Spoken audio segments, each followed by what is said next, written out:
Wow, look at this. Core 1, this is Hound. Targets marked the blue smoke. Out.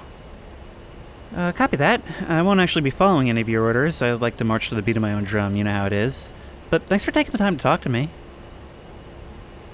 Hello everyone, and welcome back to perhaps the most unfitting game to ever grace the channel, DCS World. Although, maybe that's not really true. Well, if the surprisingly positive reaction to the first one is anything to go by. However, there's a sort of intrinsic serenity to sitting all by yourself up here in what is essentially a chair up in the clouds, being able to take in all these sights, only the sound of your engines and your instruments and radio to keep you company. You end up getting so engrossed in the complexities and the systems and the procedures that it's very easy to forget about the life and death situations that you're actually in. But of course the jokes about DCS being a horror game don't come from nowhere. It can actually get surprisingly intense in a really big hurry. In a game like this, it's not about being the fastest on the controls or having the best maneuvering skills, although that can certainly play a part. If you're doing things right, it's just about learning how to make sense of all this stuff and knowing what the right tool for the job is. And it is really satisfying when you finally get there, which is why it's like the perfect mix for me. And I've got to tell you, something that's really adding to the comfort factor is playing this in VR. Last time I did this, you guys said I needed to try it this way, and I was like, I don't know, I feel like that'll kind of make something more difficult that I'm already struggling with. Some people say that once you go VR in this game, you can never go back, and dude, I'm certainly seeing where you're coming from. Look, I'm looking down at these towns and seeing these mountains roll by under me. I am sitting in the cockpit of an A-10 right now. I am a kid in a candy store. I can't believe how immersive this is, but I was talking about the right tools for the job, and we are going to need to learn those tools in a very big hurry because we've got a mission. Our mission for today is that the Russians have occupied the city of Gori, and we need to go provide close air support for some troops on the ground who are going to go evict them. So, in order to help us do that, we have our TGP, or targeting pod, which is a neat little camera which we can use to scout for targets. Now, you'll see that little diamond moving around in front of us. That shows us where it's pointing, and the cool thing is, if we move it out of that screen, you should be able to see it as that box right there. And so that makes it very, very easy to find targets. The cool thing about the A-10 is that it was known for its poor situational awareness, and then once this head-mounted display became a thing, it has, like, godly situational awareness. But anyway, we'll be able to see what's going on down on the Freedom Cam here, and in order to find targets, I'm going to switch that to white-hot thermal mode. And the smoke tells the whole story. That is where the battle is happening. So let's move over here, zoom in, and start sweeping. I'm amazed at the visual fidelity of this. Looks like we've already got something. There's a vehicle over there by the bridge. Anybody else? Defenses are mainly probably going to be towards the front of the town. I see something else over there. Or at least I did from a distance. What are you? Wait, sometimes it's better to switch to the TV cam. You're some kind of air defense system. That's either a Shilka or an SA-13, both of which are a threat to me.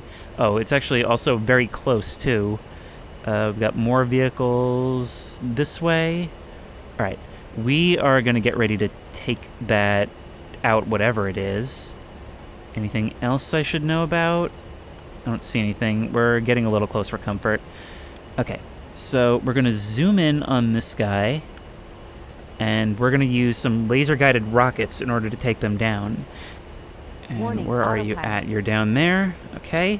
We're going to enable our laser. You can see that L flashing. And just as we come down in the dive, let's pop off a rocket.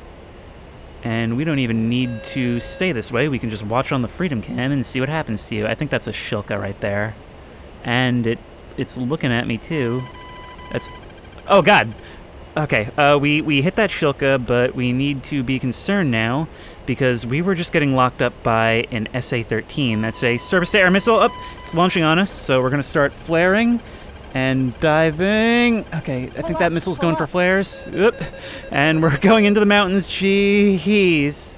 I messed around a little bit to test this with the F-16, but this is my first time flying the A-10 in VR, so may need to get used to some things.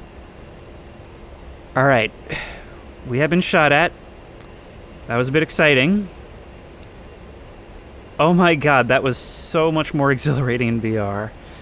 So what we're going to do is pull away a bit so that we get out of his range. Right now, though, those mountains are hiding us, and we're going to figure out where that came from. The streak is no longer in the air. We're going to dive down if that thing locks us up again. I can see something on the other side of the river there that runs through the city. So let's get the TGP pointing in that direction. And turn the aircraft so that we can actually see. I think that's the guy who shot at me, because we would have been very, very close to it. All right, we're going to get a little bit of distance, and then we're going to turn around and we're going to hit him with another one of those laser-guided rockets. So if I set that to speed, sensor point of interest, so that everything will look that way, that little wedding cake over there tells us where it was, so I don't have to worry about finding it again when I come back around.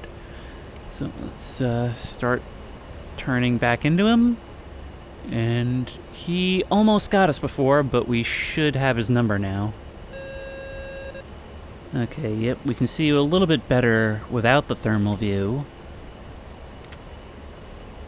And it looks like you have gone back into a dormant state.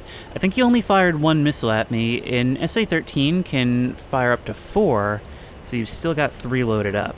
However, we've already got our laser pointed at you. You're within 4.5 miles, which means you're in range of our rockets. You can see those right over there. They're the green-tipped things. Let's watch this one come off. There you go. And as long as we keep you locked up, that should find its mark. Just be careful the mountains don't get between. Up, you're raising up. I can see you with the bad news. You're going to get ready to take a shot at me, but hopefully we get you first. There we go. And even if you had fired, the mountain would have saved us. Sucks to be you, bud. And now we're going to go right back to hunting for more targets. Funny thing is, at least in DCS, a lot of the time it's a good idea to just look around with your own eyes to try and find threats, because they tend to stand out amongst the grassy plains. I can see those guys we saw earlier in front of the city here. Right now I'm going to start looking around towards the back with the TGP. Actually, I should probably gain some altitude in case something does shoot at me. I got something over here. We have some armored vehicles over there. God, it is so useful to be able to have sensors like inform each other. Yep, long barrel doesn't lie. Those look like tanks. 3 of them, in fact. Yeah, we're mostly seeing a whole lot of tanks and BMPs at the entrance roads to the city, which makes sense because they're expecting an attack. And we have a handful of tools to help us deal with this, because, you know, the A-10, it's known as the tank killer, and it's famous for its gun, but its gun is actually not the best thing for killing tanks. So if we look over on our wings, you'll see those 2 things with the shiny lens on the front. Those are both Maverick air-to-ground missiles. Those are probably our best bet for those tanks. And on the wingtip there, that green and orange thing is a laser-guided bomb. We've got 4 Mavericks, 2 on each wing, and we've got about 3 more of those laser-guided bombs that we can't see right now. We might be able to just see one right there. So that will get us decently far. After that, we may have to get creative. Don't worry, there will be a place for the gun in this video. I'm trying to stay high up, but I feel like there's got to be more in the way of air defenses, right? I'm just paranoid that I'm not seeing anything. Is there something there? I think that's just another tank. Yeah, we're looking at you. It's funny to call them a sitting duck, because they almost literally look like a duck from this position. I mean, I don't seem to be getting picked up by anything else, right? There's you right there. There might... Ooh, wait. Wait. Okay, glad I spotted that. There's 2 more tanks right there. So these tanks, they always come in groups of 3. Excellent to know. And there's a couple of not tanks down here. A couple of smaller armored vehicles. Okay, well, you know what? That trio over there is actually looking pretty juicy to me right now. And I think we can set up a Maverick run. Look, 3 tanks, 3 ducks, all in a row. So as we start turning into ruin these guys' day, we're going to switch to our Maverick display, because I wasn't just using a comparison when I said that these things have like shiny lenses on the front. The Mavericks actually have their own camera that they use for targeting. So we're going to switch to that, make that our sensor of interest, and now we can have that look directly where the TGP is pointing. So we're going to zoom in, look for these tanks, and they lock on based on contrast. So that's... Whoops! Oh, I forgot to switch to the Mavericks. That's a problem. Anyways, if we go back to you... Yep. So that's 1 out. Whoops. There's another one. And there goes a 3rd. And we are going to fly over and watch those land, because, hey, what's the point otherwise, right? We can see them all in a row down there. This is one of the most satisfying things you can do in DCS, is successive Maverick hits. We may also... This is actually really reckless, because if there's anything down there, it's going to see us. There's 1, 2, and 3 tanks dead. And just like that, that road is undefended. Also, nothing really seems to be locking us up right now. We're flying directly over the AO. Oh, never mind. There's something. There's a Shilka down there. Okay, we're gonna want to fly evasively. A Shilka is basically an anti-air cannon, and it is deadly because it has its own radar, which is how we know it's looking at us right now. It's back there. Problem is, I don't know where it is. It's probably going to be somewhere near where the tanks were. But I was looking in that area with the TGP, and I did not see anything before. So there, we can see those burning tanks. Is there anybody else out there? Dude, I can't do anything else until I find this Shilka. It's like dropping a screw into a computer case when you're doing a build.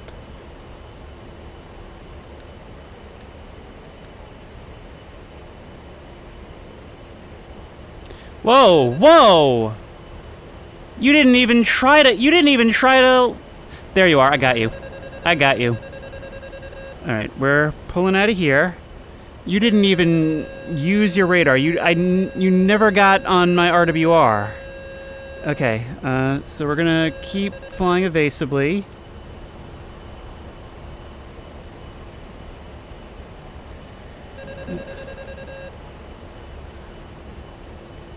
You're not even, like, bothering to radar me. That doesn't make any sense to me.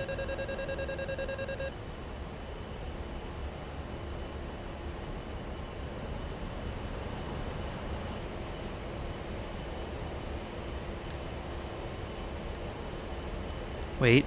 Oh my god. There you are. There you are, you little piece of crap. Okay. Oh my god, I've spent so long trying to find this stupid thing. Alright, well, you're gonna die now. Problem is, you're down there in the trees, so it's gonna be hard to find an angle where our rockets can find you. What a slow-paced cat-and-mouse game it can be at sometimes. Okay, this is probably gonna be easier if we can get some altitude on you. Oh. Just really trying to see the best way to do this. Okay. Okay. This should work. There goes a rocket. Let's make sure we hit you in a good way. This should be fine. We gotta make sure our laser doesn't become obstructed by a tree, though, or it's just gonna go right into that tree. We also want to make sure that it has a path. You're pointing at us, you're getting ready. Take another unradared shot at us. And you're dead. There you go. Oh, piece of crap. Let's see, can we see your smoke trail? There's your smoke trail, like blood pouring from a wound.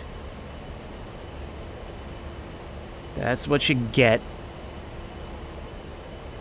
Okay, next Maverick is going to be for one of you guys down here. Whoever's toughest to hit. I would actually like to hit you with the Maverick. There we go. Hopefully that's not too close. That was actually very, very close, because I was having some problems locating you. Should be down by that row of trees. It's a pretty slow missile, so it can be a bit of a nail-biter. Let's wait and see if we see flames to find out if we actually got him. That looks like a hit. Maybe not. I don't actually see any fire. Wait, if so, that's really annoying. Alright, well, what we're going to do instead then, we're going to have to start getting creative, is set up our profile for a GBU-12. Those are our laser-guided bombs. So we want to, all we're going to change is we're going to set it from CCIP, which is like a dive bomb maneuver, to CCRP, which means that we're going to line up our shot with the TGP and fly directly over, and the computer will tell us when and how to release. We're going to make sure our TGP is pointed roughly at that guy. We'll adjust it as we go. And the thing about guided bombs is that they really love altitude. The higher we are, the more time they'll have to correct their trajectory on the way down. So we're going to be as high as we can go. Right now, I'm a little lower than I would like to be. We're at just under 10,000 feet because, as you can see, there's a pretty dense cloud layer at 10,000 feet. If we target this guy beforehand, it wouldn't be a problem. But A, I want to make adjustments, and B, I want to see him explode, obviously. So we want to make sure that this reticle is aligned. That means we're as close to on target as possible, and you can see the countdown up above. We're going to start lasing that tank. 10 seconds until drop. 7, 6, 5, 4, 3, 2, 1. Pickle. And now for the nail biter, which is when we just kind of watch here. Now, we do have the ability to adjust it somewhat, like I said, in mid-flight, but we don't want to do it too much. It's laser guided, just like the rockets. We want it to come down right on top of them.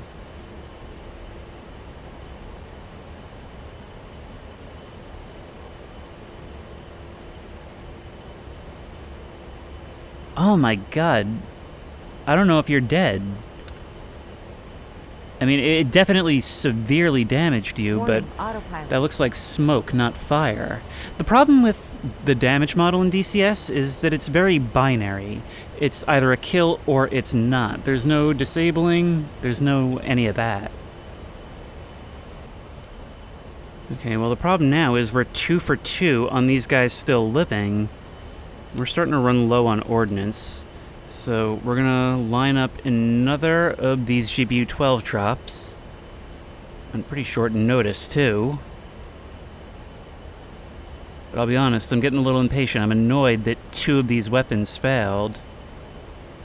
We're going to drop Pickle, and hopefully this one does a little bit better.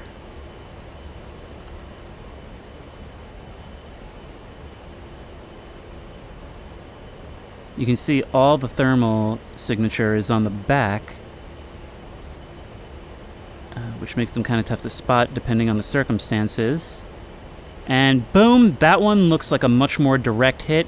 That is a dead tank. That is a very dead tank. And now, we've got to figure out some other things. We've got We've got 4 tanks, or 5 tanks still living. One of them is damaged, and only 2 more bombs left. Now, granted, we don't have to kill everything. Our ground teams can do something, but I want to leave as much of an opening for them as possible before I give the order to move in. Every once in a while, I've just got to look back here and think, wow, this whole thing is me. I mean, just seeing the scale of this in VR, it's truly something to behold. That's another drop. Let's start lasing. You can start lasing after the drop. It'll still pick up on it. But I've heard that it is best practice to lase before. Let's bring it in just a little bit. Come on. And boom, that is a direct hit. So that's now 2. Here's where things get complicated, is we only have 1 left. In my experience, you kind of expect at least 1 laser-guided bomb to fail against armored targets like this, because they pretty much have to be dead on. What's crazy to me is the Maverick missing. I don't know what happened there. But anyway, there goes another one. Not the best lined-up drop. But hopefully our targeting is good. Such a nail-biter every time.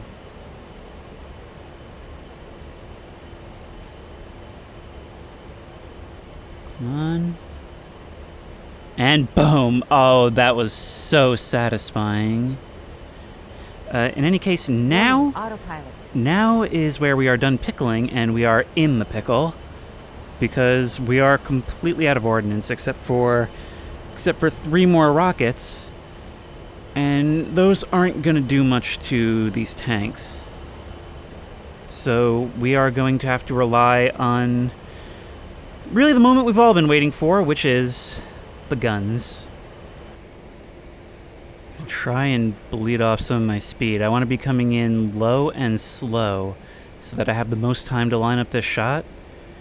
And it really matters how we do this, because remember, tank is strongest on the front and sides and weakest on the top and back. We're coming in from the side here, but if we hit him enough on the top... Oh my god, it's actually... Oh, we got him! Nice! I couldn't tell until the plume of fire was coming out of him. I was hoping that if I came from a slightly high angle, I could put most of that into the turret, and that would hopefully punch through, account more as shooting from the top. And it looks like we did exactly that. What is that? That's 7 tanks down, and 2 to go, 1 damaged. Not actually bad. We can see our TGP moving, trying to keep track of where we were. I can see some more stuff along this road here. We'll take care of that next. Those, I think, are BMPs, so I'm not as concerned. Right now, we're worried about these guys down here. We blew up the one in the center. My biggest concern is that guy right there by the trees. Getting an angle on him, not going to be the easiest thing. He's got a mountain on one side, a tree on one side, smoke on the other.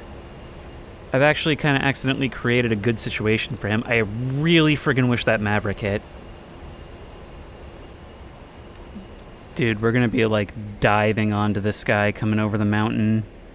Scary for him, but honestly, equally as scary for us. If I can get him. Problem is that my reticle is not directly forward of me. So we run a real risk of hitting the ground. Those look like good hits. I think he's dead. Awesome. That guy's still damaged. You know what? I think we'll save him for a little while. Because, look, he's one heavily damaged tank, and he's the last thing left guarding that side. If anything, I want to start coming after these BMPs down here. Better use of our ammo. And if we run out, we'll have made these flanks safer. Definitely BMPs and not tanks, which is very good for us.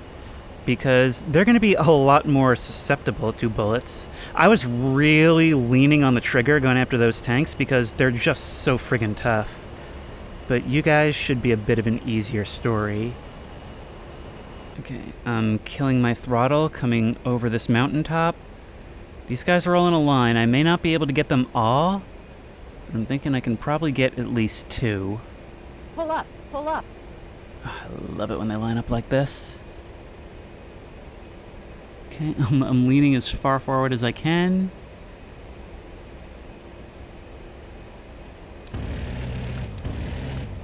Always aim a little bit high. I think those are hits. Pull up, pull up. Some shots on you. You're dead. Altitude, I actually missed that one. And we want to be really careful because these guys actually, BMP-3s, they're not anti-aircraft guns by any means, but they do have some pretty decent anti-air capabilities against something like me. The problem here is that in VR, it's just so much harder to see what you're doing when you're trying to be precise like this. Because I'm squinting at pixels here.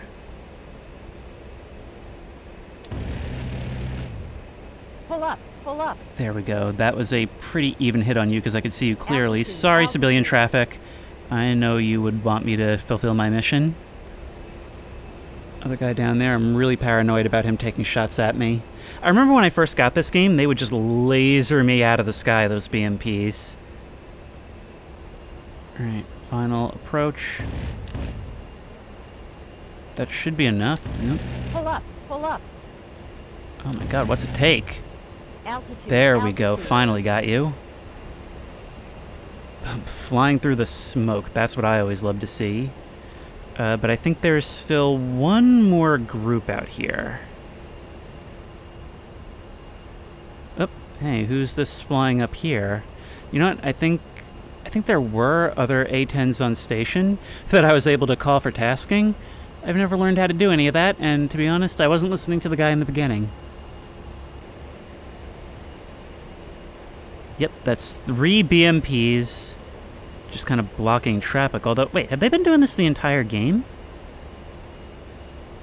That's weird. There's one kind of holding position in the middle of the road, and then 2 more just kind of ballerina dancing around them.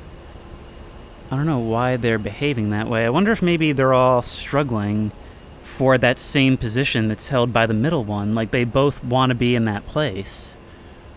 But you know what? If they want to cluster together like that, that is absolutely fine by me.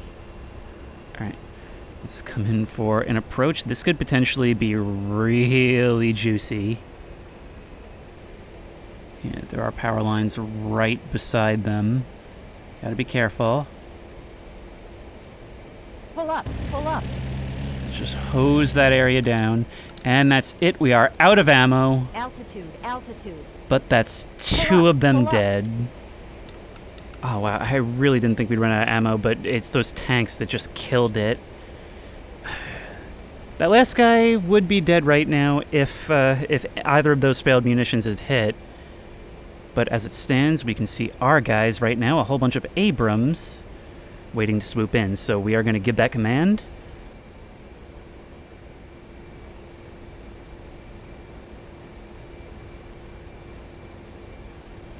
Hey there, guys. We can see our friendlies moving down below.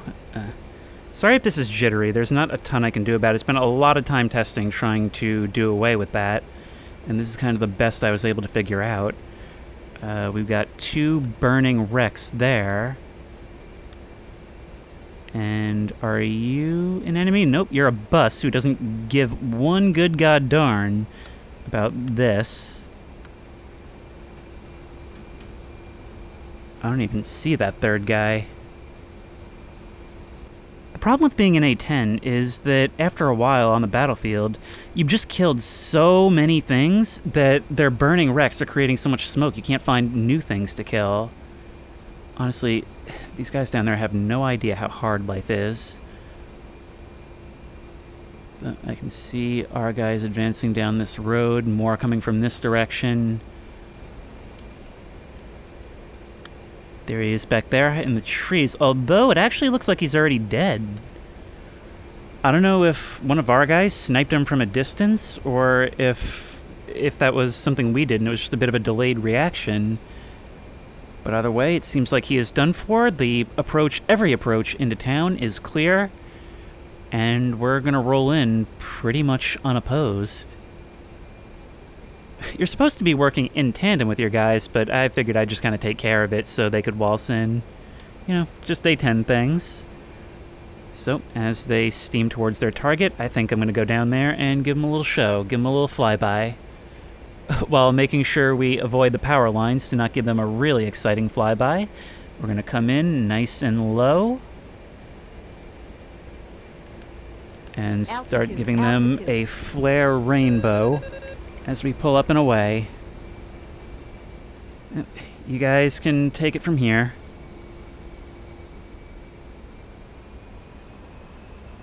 Well, anyway, this has been another look at DCS World, and, you know, I was really surprised by how many of you actually seem to really enjoy the, I guess, terror and comfy of DCS. And even though it was a small audience that watched it, those who did asked for more, and, well, if I was going to do this anyway, I figured I might as well record it.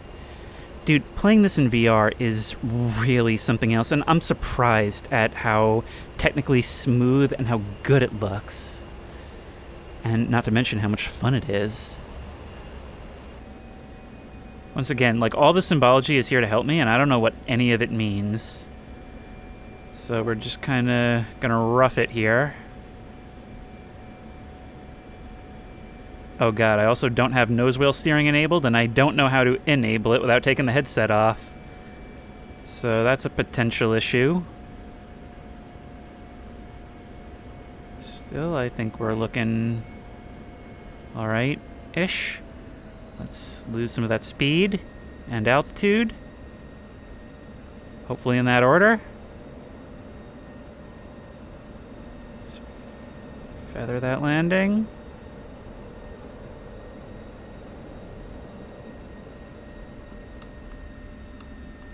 That was shockingly smooth. Wow, I'm actually really extremely proud of that. Dude, first attempt at a landing in VR, and we nailed that. Yeah, dude, I am unreasonably excited about that. Can't tell if he's fired that missile. He is very... Oh, wow, he is real close. He is real close. This is really a Fox 2 situation. He's fired a missile, I think. I see smoke. Oh, no, he's flaring. Oh! Well, so much for him. I can see the wreck of the other guy down there. Is that still him that I've got locked up? Whoa! Whoa! I didn't even see him getting... I mean, I knew he was out there. I didn't see how close he had gotten. How about we... I'm kind of tempted to call this a draw, but I also want to get my first gun kill.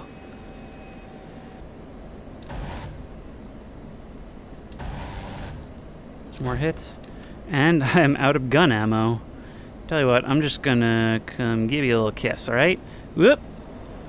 Oh, look at that, you most definitely still got missiles. I don't know what the deal is.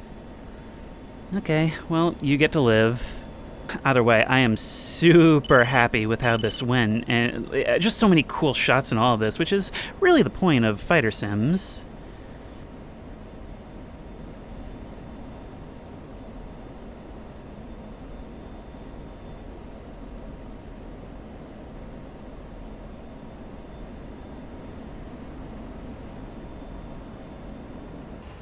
I'm just a really big fan of things that are intense, but kind of slow-paced until it isn't. Like, if you've done something wrong, it becomes fast-paced, and we saw a little bit of that in this video. But seeing all these different moving parts working in tandem, whether it be with the AI or even with our own systems, it's just always a joy to learn, and there's always so much more to learn. But if you like this video, please remember to like, comment, and subscribe for more creepy and comfy content. If you have any ideas for other videos you think I should do, the best place to suggest that will be at the Discord. Shut up! Which I will link in the description. If you want to try this game out for yourself, that link will also be in the description. If you want to support me on Patreon, that link will be in the description. And as always, I will see you in the next one.